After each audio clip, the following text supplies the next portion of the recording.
I've talked a bit about the kinds of problems that policy faces in dealing with global environmental issues and the kind of contradictions with which capital is faced internationally. In this section of the lecture, I'd like to talk about the way the limitations in policy tools, especially regulation, might have political consequences as the environmental movement, in all its complexity, assumes the lobbying role that's been the specialism of business since the ascent of ecological modernization. Underlying structural issues. On closer examination, the sociological consequences of these developments that I've talked about are profound.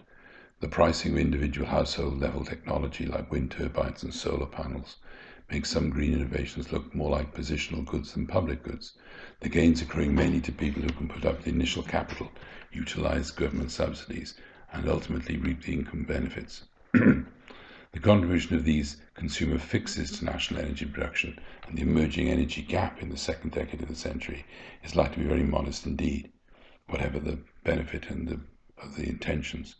The observation that has been made about other forms of green or ethical consumerism, such as responsible travel and fair trade, also applies to these new forms of green consumerism too.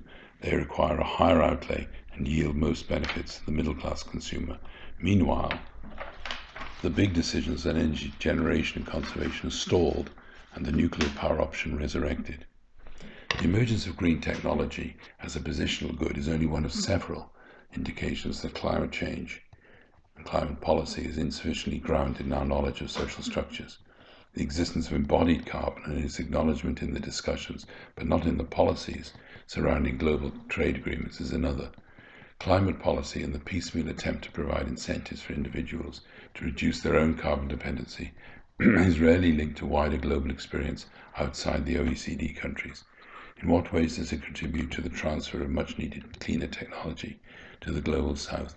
What are the international distributive consequences within the global south of our attempts at limiting decarbonisation in the north? We might indeed dig deeper still. What other forms of human agency, other than those of the informed consumer, have been left out of the equation? What are the wider social and cultural implications of placing so much emphasis on trading in a bad, pollution, rather than a good, such as cleaner technology? What forms of human agency, innovation, and collective action lie outside the compass of entrepreneurship, but help distill community support and engage environmental citizens? Climate scientists are seen as the guardians of the dogma on climate change, but there is evidence of low levels of public trust in science, including climate science. What is required to mobilize areas in which there are high levels of public mistrust, such as climate change, while other institutions and practices do command widespread public support, such as community-based credit unions and some of the financial mutuals. New forms of web communication and networking suggest widespread support for organizations which are embedded locally in communities and which acknowledge rather than ignore social and economic inequalities. As in previous historical periods, addressing structural inequalities, international as well as national, might become the engine of new transitions, creating new social solidarities and means of liberation from the path dependency associated with a heavy reliance on hydrocarbons. So we come to ask whether there is a bright narrative at all. In this lecture, I've argued that a meaningful transition to a low-carbon economy is impossible as long as we rely on models of market choice and normative social science policy that leave very little room for collective and group behavior and ignore the underlying social commitments that govern our everyday lives. The dual crises of global financial debt and climate change are reaching a tipping point beyond which it will be difficult to move. Already there is evidence that some behavioural responses to the environmental and financial crisis are taking forms that are not easily accommodated to the prevailing approaches to environmental policy favoured by most governments. They lie in challenges to conventional food systems, alternative recycling and reuse activities, small-scale attempts to provide sustainable renewable energy at the level of communities, as well as individual households, and the brave efforts of enthusiasts to hold back ecological damage. Much of this activity is informal in a new sense too. It's often funded within the formal market economy, but depends heavily on web-based organisation and group and community loyalties without formal institutional ties. These partial but evolving challenges to conventional thinking and behaviour are often only weakly connected to each other, since they cover a number of apparently isolated social fields. What they do reveal are fissures in the fabric of governance and the management of nature, and a need felt by some third sector organisations to transcend anxiety over the environment. They reveal ways in which conventional path dependency is shifting, allowing new kinds of social organisation and governance to emerge, often in unexpected places, building new forms of social and ecological resilience. Can alliances be built from these small, innovative alternatives? Can a brighter narrative be developed for the future?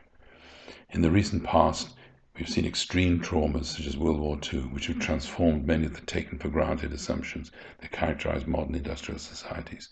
Major shifts in behavior such as rationing, women's employment, and dramatic changes in resource and energy use have come about as path dependency has been transformed by events on the world stage. Societies and economies have been mobilized for different purposes. Although historically conjunctural, such experiences might help inform us today. The challenges of the new conflicts associated with climate change today are much greater, of course, and carry fewer political imperatives than wartime policy on the home front.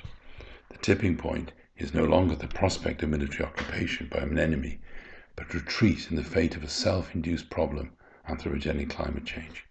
In exploring the possibilities of transition to a post-carbon future, we might begin then by examining the pieces, fragmented, virtual and local, with which such a narrative might be constructed. They need to be constructed from people's lives and the resilience of their households and communities, right from their experience of opposition and resistance in many cases, rather than simply from their performance in consumer markets that are often transitory and very unstable. But this is unlikely to be enough to redirect economic development in ways that are genuinely sustainable. The bright narrative may elude this generation, but without re-examining solidarities and social commitments in the next generation, it will be too late to even contemplate. Thank you.